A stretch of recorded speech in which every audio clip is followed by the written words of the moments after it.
Y tú tienes que ser el último en cobrar ese salario, yo pienso, ¿no? Si tienes un equipo y dos personas, Totalmente. un buen CEO es el último. Totalmente. La última nómina que se paga es la de uno. Exacto, no la primera. Absolutamente.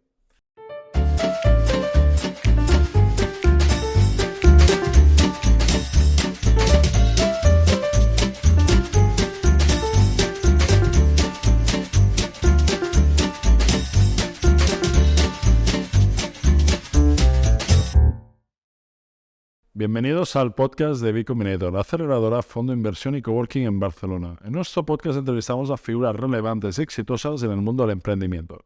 Yo soy Sergi Vila, CEO y cofundador de B Combinator. Hoy me acompaña Eric Brieva. Bienvenido, Eric. Hola, bienvenido. Eric es un emprendedor en serie inversor, especializado en el B2B de Enterprise Software, donde ha vendido hasta 3 startups de este tipo, aparte de haber invertido en más de 30 startups.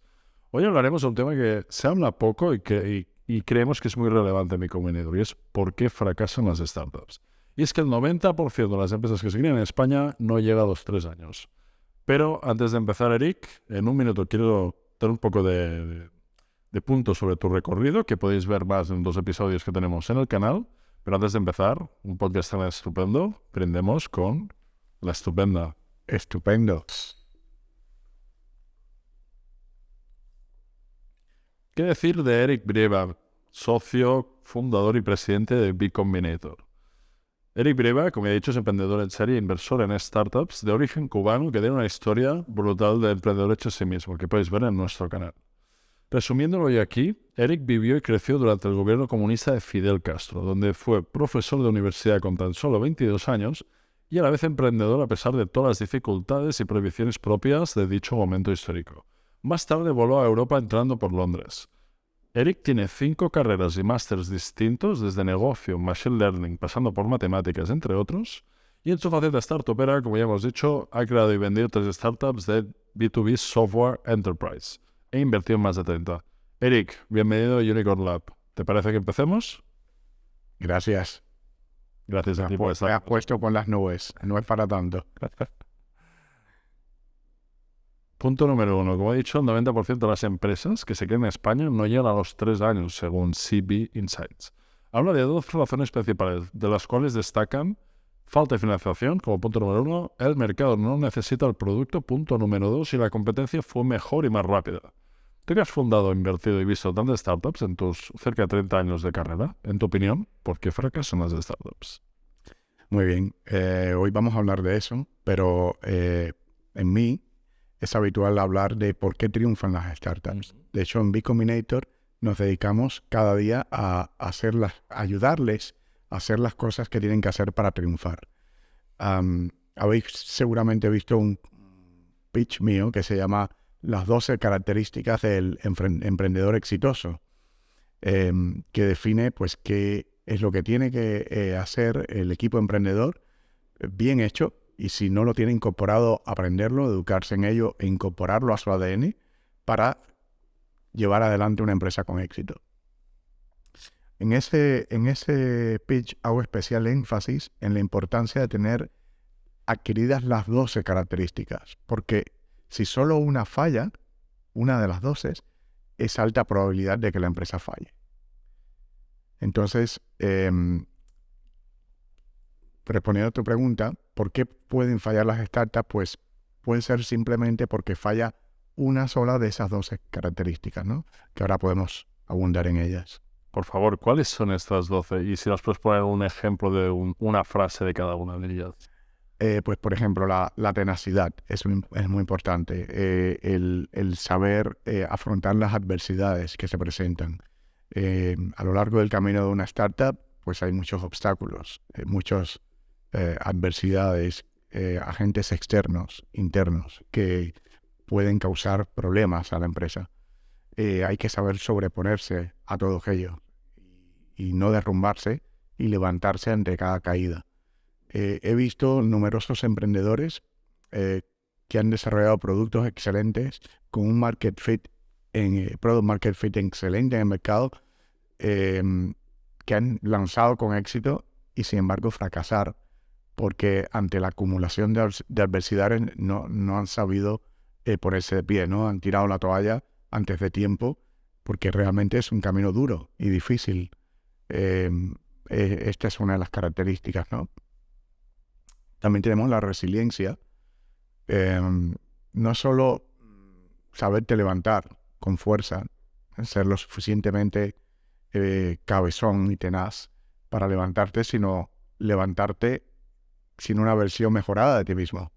Que en tu empresa se hagan las cosas diferentes para que no te vuelvan a hacer caer por esa razón. O sea, no tropezar 2 veces con la misma piedra, ¿no?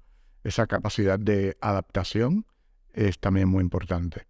Podemos hablar de las 12 si quieres, pero te No, sí. dejo que me preguntes. Entiendo que tenacidad y resiliencia deben ser de las dos que más importancia le das tú, entonces, ¿no? Que es un poco... Sí, exactamente, ¿no? O sea, la toma de decisión, ¿no? Un emprendedor tiene que ser muy ágil en la toma de decisiones.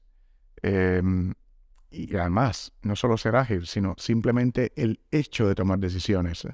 También he visto empresas caer, pues porque el CEO divagaba mucho en cuál es la solución excelente para hacer algo, y buscaban continuamente el consenso, con lo cual la toma de decisiones se dilataba, y esto hace que la empresa termine fracasando, porque hay que en el día a día tomar probablemente docenas de decisiones. Entonces no puedes disfrutar del tiempo para pensar, analizar, ¿no? La diferencia entre un emprendedor y un directivo, una de ellas, es que el directivo probablemente tenga muchos datos que analizar, mucho tiempo para analizar, equipo de personas a su cargo para ayudarle a analizar. En cambio, el emprendedor tiene que tomar la decisión rápidamente, ¿no? Y ahí entra a jugar otra de las características, que es la intuición. Porque si tomas malas decisiones, sí, muy ágilmente, pero malas, al final pues termina fracasando. Entonces, tienes que poder ser lo suficientemente listo, que la palabra al final no es ser listo, es ser intuitivo, para que las decisiones que tomes sean acertadas. La intuición es probablemente una de las características más difíciles de adquirir si no la tienes incorporada. ¿Y cómo podéis desarrollar la intuición? Pues viviendo experiencias, la mayor cantidad de experiencias, mejor, porque eso te desarrolla la intuición, pero también hablando con personas, hablando con otros, exponiendo lo que piensas a otras personas a tu alrededor, o teniendo mentores que te ayuden a tomar la experiencia, ¿no? Por la acumulación de experiencias y la acumulación de decisiones tomadas, incluso a veces gracias a un mentor, ya irás desarrollando la intuición suficiente para que seas tú quien tome acertadamente las decisiones, ¿no? Sí, no, has dicho un punto que es ser tomar decisiones rápido, ¿no? Porque los CEOs tenemos que tomar decisiones cada día y no tenemos los datos suficientes. Yo también he conocido CEOs que tienen aversión al riesgo. Y tener aversión al riesgo es para mí un indicativo de que no vas a llegar lejos, porque es imposible tener todos los datos, ¿no? Al final se parece más a una partida de póker que una de otro tipo de juego más previsible, ¿no? Entonces, ahí tienes que leer las cartas y basarte en los datos que tienes y las asunciones que ves. Absolutamente, ¿no? Has dicho otra de las características, que es el tomar riesgo. Podemos seguir, ¿no? Trabajar duro, ¿no? Lo que yo llamo en mi pitch la transpiración. La cultura del esfuerzo y del trabajo, ¿no? Una persona que trabaja 16 horas diarias produce probablemente el doble que una que trabaja 8 horas diarias. Es verdad que hay otros factores como el cansancio, el agotamiento, etcétera, pero que en el caso de un emprendedor se suplen con la motivación y la pasión que le pone. Por lo tanto, incluso me atrevo a decir que trabajar 16 horas diarias, un emprendedor igual es equivalente a trabajar 48 horas en jornadas de 8 horas de un empleado normal, ¿no? Porque cuando trabajas con ese alto nivel de pasión, incluso de tensión y de estrés, produces mucho más que si tú te ciñes a tu jornada laboral de 8 horas, ¿no?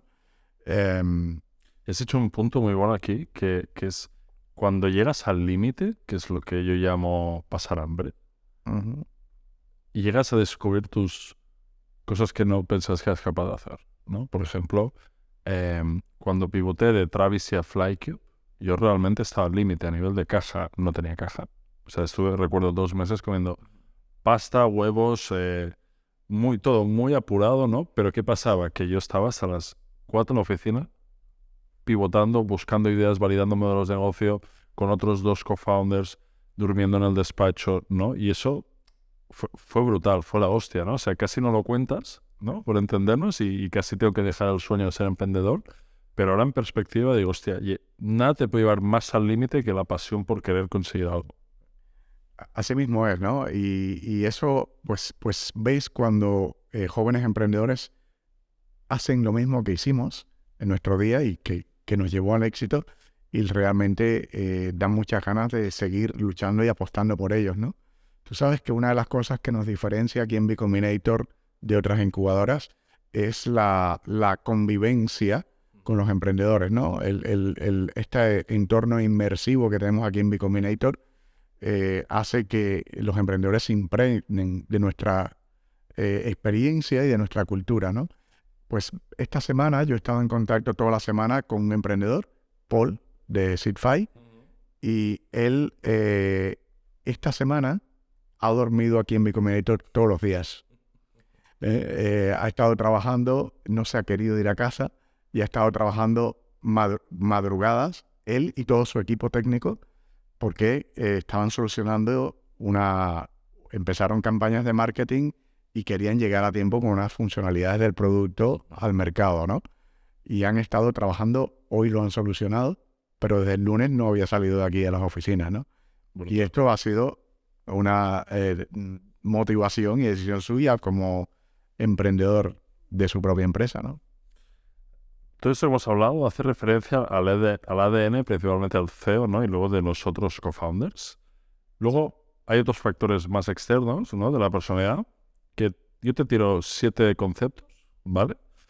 Y tú me dices cuál es tu top 3, en este sentido de por qué fracasan las startups o por qué triunfan, ¿no? Como dices tú. Uno sería idea, equipo, financiación, ejecución, modelo de negocio, timing y producto. ¿Cuál es tu top 3? Teniendo en cuenta que son todas. Mi top 3 son en orden, equipo, y precisamente un equipo que reúna las 12 características del emprendedor exitoso. Producto. Antes decías un 90% de las startups no duran 3 años, y una de las causas principales es que la falta de encaje del producto en el mercado, ¿no? Entonces el producto es esencial, ¿no? El desarrollar un producto que realmente solucione una necesidad o un problema del mercado es esencial, ¿no? El producto adecuado. En el mercado adecuado. En el mercado adecuado, ¿no? Y quizás la tercera es ejecución. Esa ejecución. Incluso te digo que parte de un modelo de negocio, yo lo meto dentro de ejecución, porque tú puedes partir con un modelo de negocio que tal vez no es el adecuado, pero si tú vas ejecutando bien, terminas encontrando el modelo de negocio adecuado. Entonces, la ejecución, la capacidad de hacer las cosas mejor que los competidores, ¿no? Hablando del equipo, hay un problema muy común, que es uno de los que comentábamos antes, de esos 3 de CBS Insights, que es los problemas entre socios. Es un problema muy común de startups que se quedan a medio camino porque todo el mundo es amigo al principio, ¿no? Porque no hay nada. Pero cuando hay egos, hay dinero que repartir, hay poder que repartir, y ahí se generan muchos conflictos. ¿Tú has visto algo así en directo? ¿Tienes alguna anécdota que puedas compartir? Por supuesto, por supuesto. Yo me siento muy afortunado porque en general siempre he tenido muy buenos socios, pero también alguna vez me he topado con socios que realmente no estaban remando a la misma velocidad, no estaban en la misma página, ¿no? El mismo nivel de alineamiento. Te voy a contar dos anécdotas. Un socio cofundador, éramos 3 en una empresa y estábamos ahí trabajando y uno de ellos siempre a las 9 de la noche decía que se tenía que ir a casa porque no se podía perder un programa de Gran Hermano. Entonces, los otros 2, el día que nos lo dijo, nos miramos a la cara. Eso es un bad liver de campeón. No hablamos entre nosotros. Él se fue, nosotros seguimos trabajando silenciosamente, pero al día siguiente desayunamos, los 2 que nos quedamos trabajando y dijimos, no lo queremos de socio, ¿verdad? Entonces tuvimos que hablar con él y a la semana le estábamos comprando su participación porque, ¿cómo es? No sé, Gran Hermano. Esto es una anécdota, ¿no?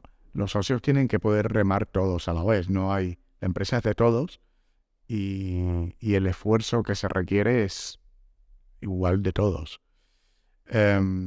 Otra anécdota fue con un socio, en este caso un socio inversor. A veces los socios inversores se quieren meter tanto y dar indicaciones e instrucciones sin saber del negocio y del producto y del mercado, ¿no? Su experiencia son las finanzas, los parámetros que rigen si una empresa va bien o mal, pero tratan de sobrepasar sus competencias y entrar a mandar en todas las cosas que hay, ¿no? Hoy lo hablábamos tú y yo precisamente en una comida con inversor, que él decía que hay inversores, no él, que precisamente terminan matando empresas porque se presionan tanto a los emprendedores con cuestiones que en realidad esos inversores no saben, que quien saben son los emprendedores, ¿no? Que se las juegan cada día y están en el mercado, ¿no? Y además estos inversores van muy a remo del mercado, porque hace 2 días me reuní con un emprendedor que venía de una startup que había levantado 20 y pico millones, que acaba de cerrar porque los inversores le habían apretado durante 5 años a crece más, da igual los costes, más inversión, crece más, y del día a la noche dijeron rentabilidad. Absolutamente. Muerta. Absolutamente. A mí me pasó. La experiencia que tuve fue esa, ¿no? Tú tira adelante, el capital vendrá para apoyar, tú invierte, ejecuta el plan de negocio, haz las inversiones que hemos dicho que tenemos que hacer. Pero el capital no ha llegado. En este caso se demoró 1 año en llegar el capital prometido para ejecutar eso, ¿eh? Y ellos, tira millas, que el capital llegará. Y cuando llegó el momento de que ya la empresa no aguantaba más porque no podíamos financiar todo lo que estábamos haciendo, con una promesa hecha hace 1 año, nos dicen que efectivamente el capital llegará, pero que querían pasar de sus 5 o de 16 ya al 51%, ¿no? Por lo tanto... Ahí tienen la paella por el mango. Hombre, el capital no ha llegado porque tú no has cumplido tu parte del trato, ¿no? Entonces, es muy importante también saber elegir no solo el socio cofundador, sino también el socio inversor, ¿no? Porque una vez que están dentro de la empresa, son socios por igual. O sea, la empresa no es solo tuya, es tuya y de tu socio, es del conjunto, ¿no? De la sociedad. Por lo tanto, si has elegido mal tu cofundador o tu inversor, tienes dentro a alguien con quien no estás alineado.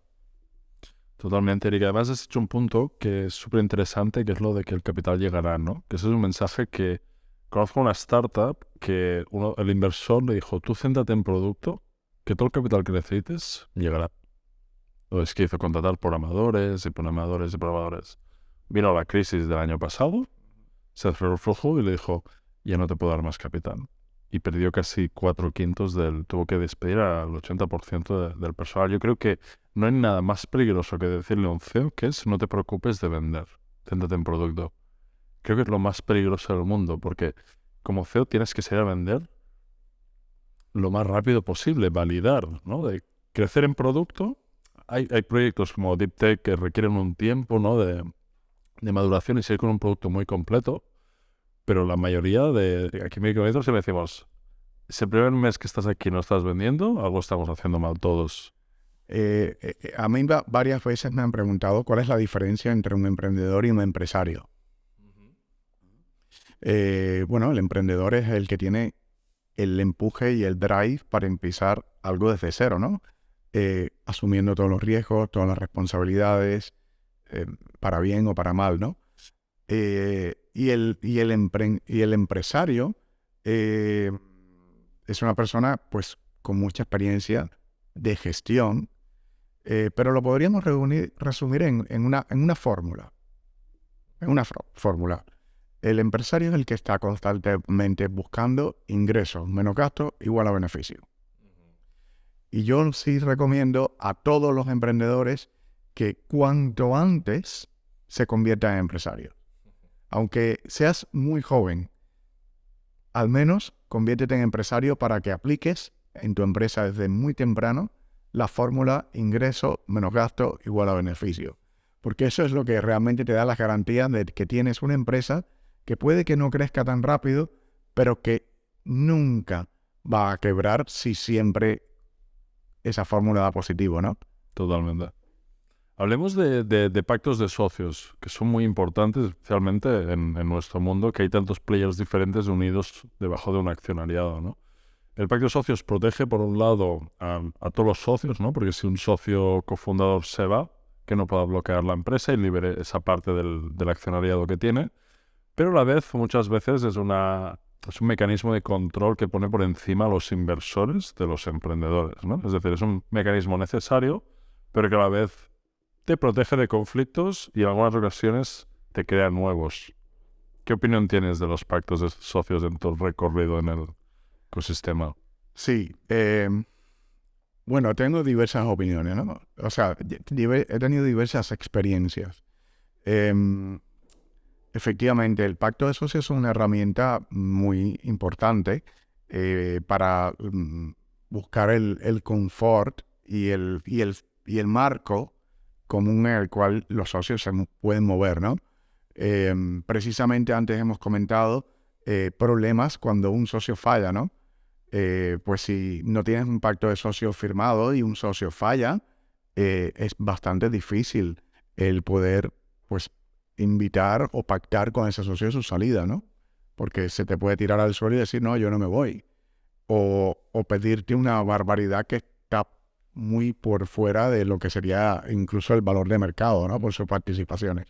Pero si en un pacto de socios se marcan todas las bases y hay un consenso aprobado y firmado por todos, todos esos casos particulares se pueden solventar en el momento que ocurren, si es que ocurren, ¿no? Hay un paso previo al pacto de socio, que es el pacto de founders, ¿no? Precisamente esta startup que mencionaba antes, SeedFi, esa startup lo que hace es automatizar la gestión y la negociación de contratos en general, incluyendo el pacto de socios y el pacto de founders.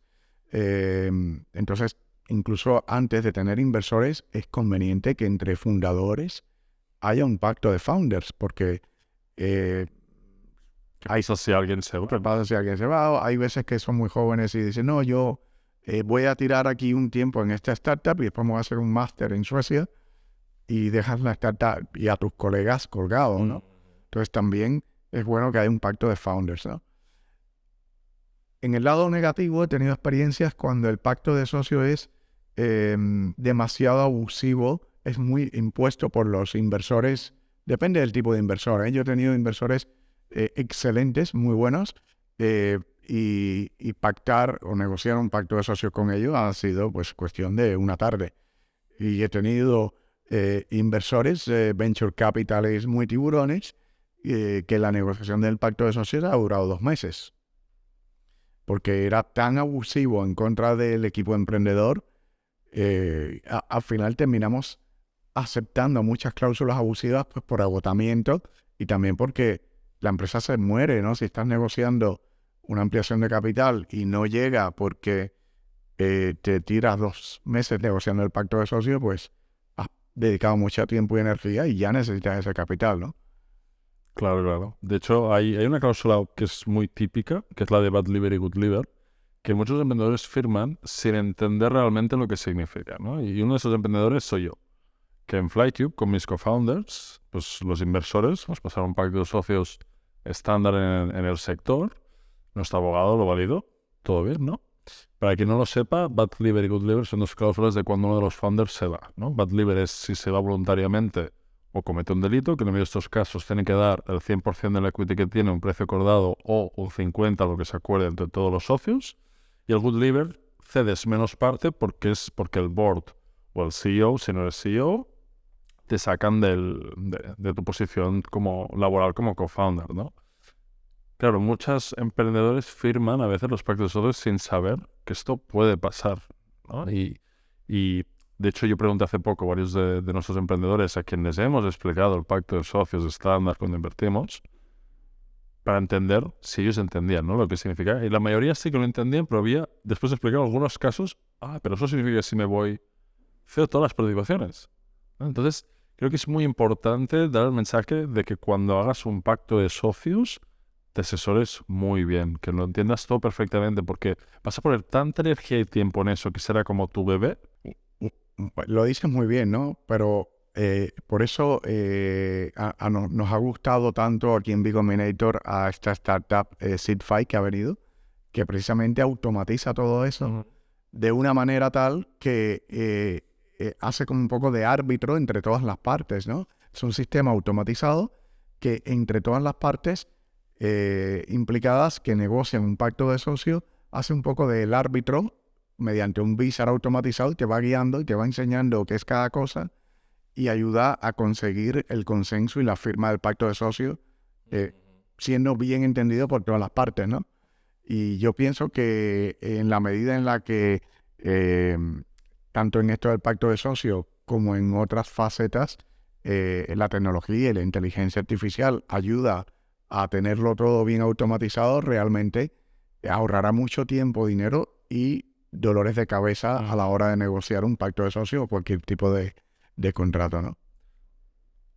¿Qué sugerencia le darías a tu yo de hace 25 años o hace 20 años que aceptó por primera vez inversión de terceros? Quizá el no coger no coger el primero, ¿no? El tener la amplitud de miras para ver varios inversores e entender bien a nivel de valores con cuál inversor, ¿sabes? Compartimos valores, ¿no? Yo creo que una de las cosas que nos pasó en alguna de las empresas iniciales fue eso, ¿no? El ímpetu, el querer correr. Vamos a coger y cerrar ya la ronda porque queremos el dinero para ponernos ya en marcha para crecer, ¿no? Y a lo mejor no iba de un par o 3 o 4 semanas el haber terminado de conocer más profundamente a cada uno de los posibles inversores y haber seleccionado aquel con el que, más allá del dinero, más allá de las cláusulas, a veces los emprendedores nos aferramos mucho, por ejemplo, en negociar las valoraciones, ¿no? Pues que no es lo importante la valoración.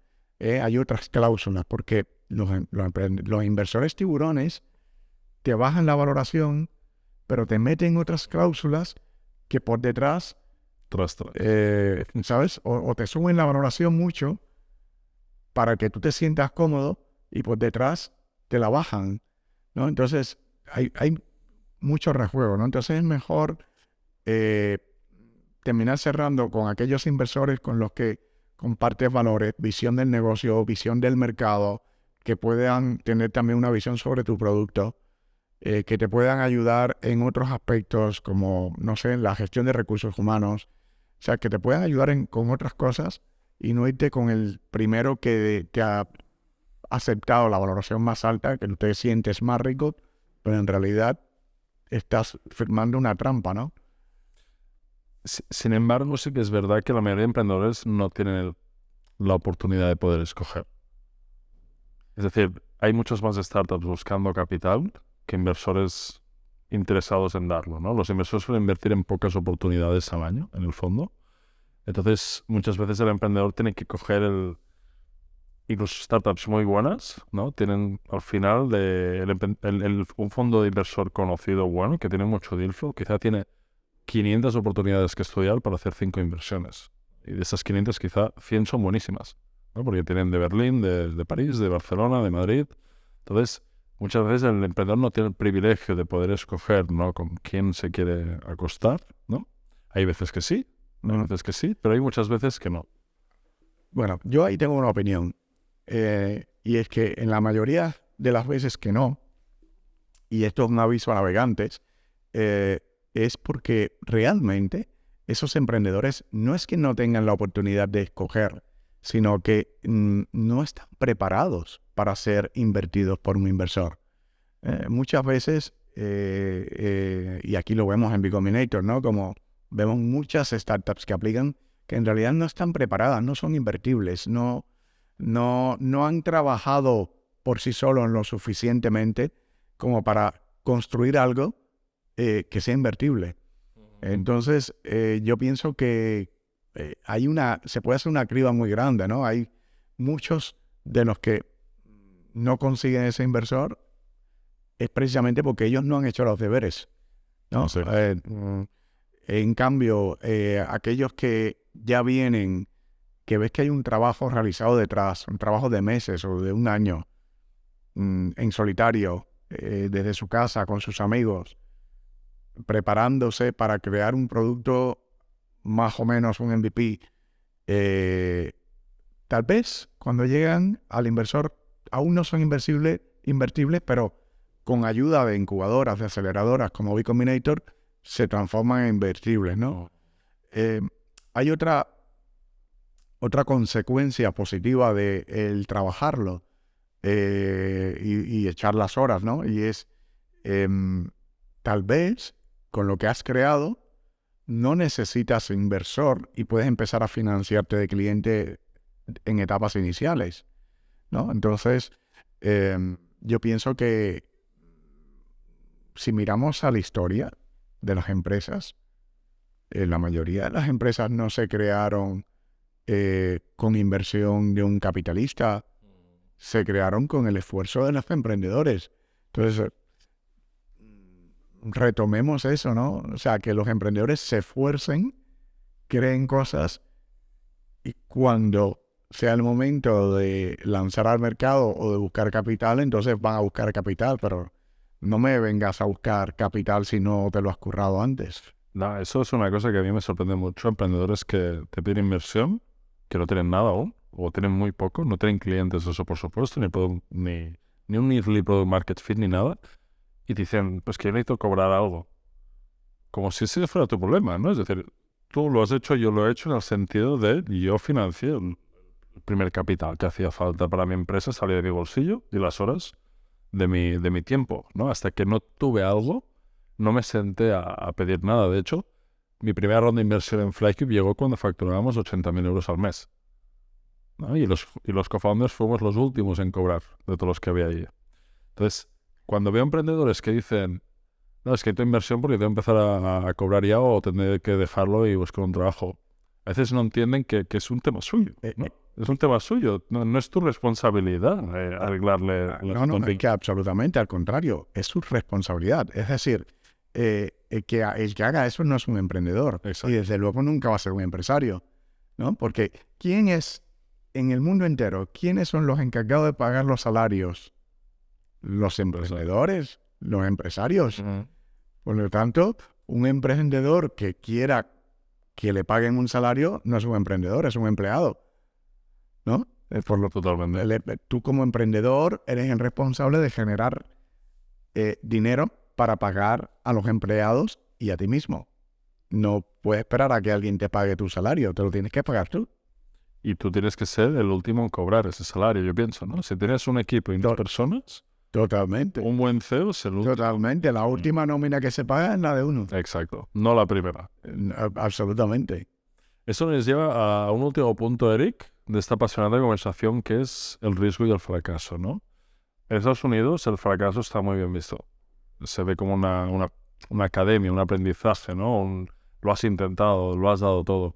Mientras que en España está cambiando bastante, ¿no? Pero yo siempre recuerdo a mi padre decir, es que en España el fracaso está muy mal visto. Si has fracasado, ya te han tachado. Yo siempre digo que es importante fracasar bien, ¿no? Intentar fracasar bien, no fracasar llevándote problemas con otras personas o con Hacienda o de deudas, sino llevarte el aprendizaje al menor coste posible, ¿no? Porque sí que en mi experiencia lo que no me ha funcionado en el pasado ha sido un aprendizaje brutal para los resultados del futuro. ¿Qué opinas tú del fracaso, Eric? No, absolutamente, ¿no? Es parte de las experiencias que hay que vivir, ¿no? O sea, al final,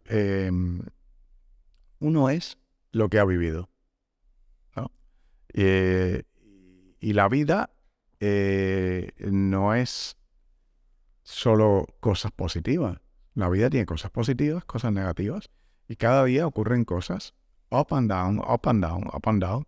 Entonces hay que vivirlo todo para poder acumular la debida experiencia y llevando a uno de los puntos desarrollar pues la intuición que necesitas para que las cosas te vayan cada vez mejor y no te vuelvan a pasar las cosas que te pasaron mal, ¿no?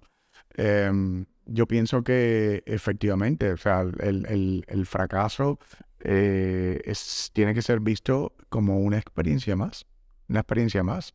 Es verdad, en Estados Unidos incluso se valora que tú te la hayas pegado a la hora de que alguien apueste por ti, porque entiende que has vivido una experiencia, ¿no? Y aquí en España, pues, importa mucho el qué dirán de mí, ¿no? Qué opinión tienen los demás de mí, ¿no? Y yo creo que esto...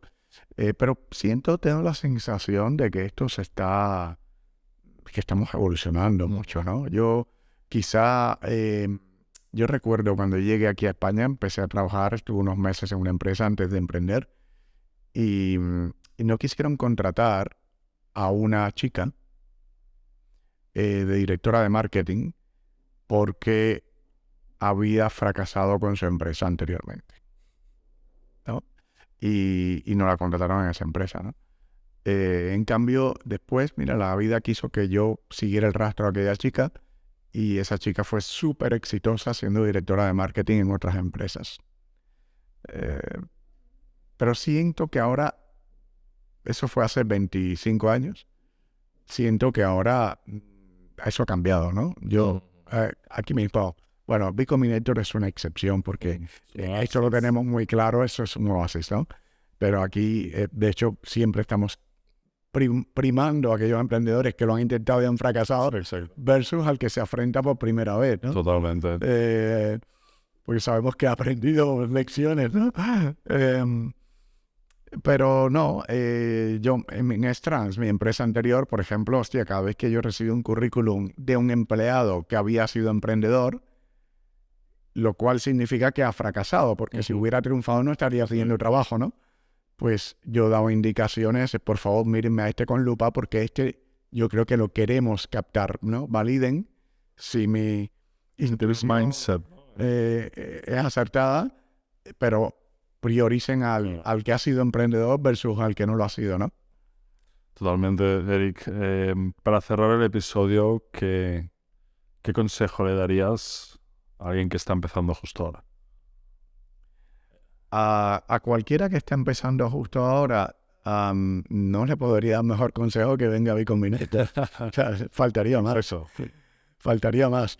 No, yo creo que sí, que bueno, pues que yo creo que hemos dicho cosas aquí en esta charla que les pueden servir de valor, que las interioricen, porque lo que decimos es verdad, o sea, está validado, no estamos aquí inventándonos cosas y además no solo lo estamos diciendo desde nuestra experiencia propia, sino de la experiencia de todos los emprendedores que vemos cada día y de la experiencia de hablar con otros inversores que opinan exactamente lo mismo, ¿no?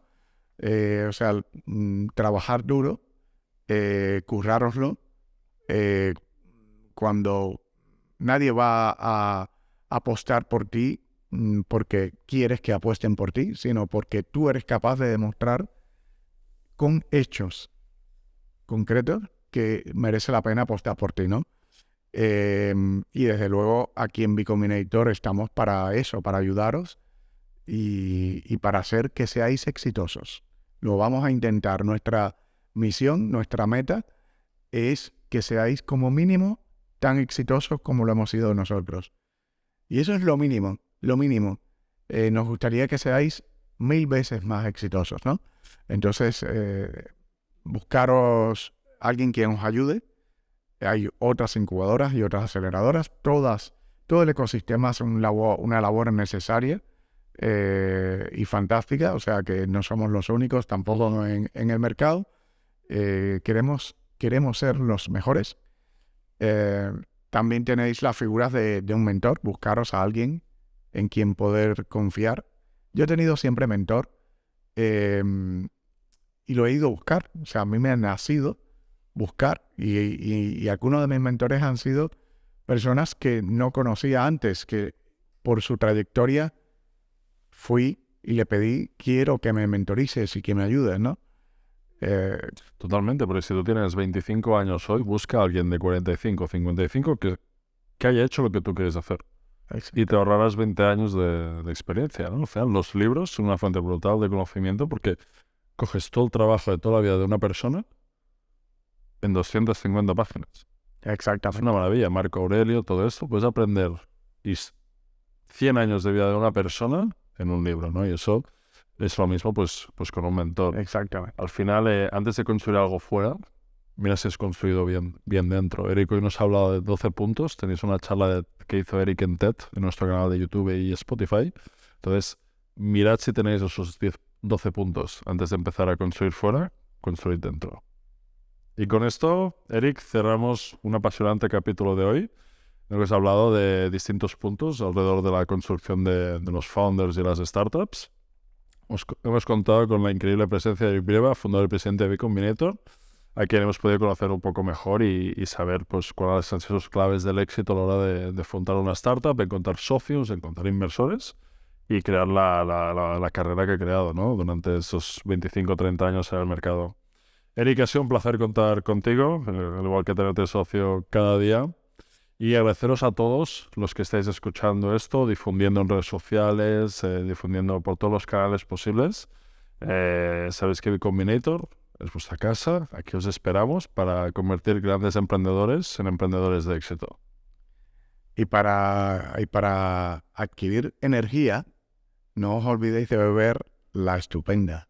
La estupenda. A partir de las 6 de la tarde. Muchas gracias, Eric. Oscar, que nos dé comisión, ¿eh?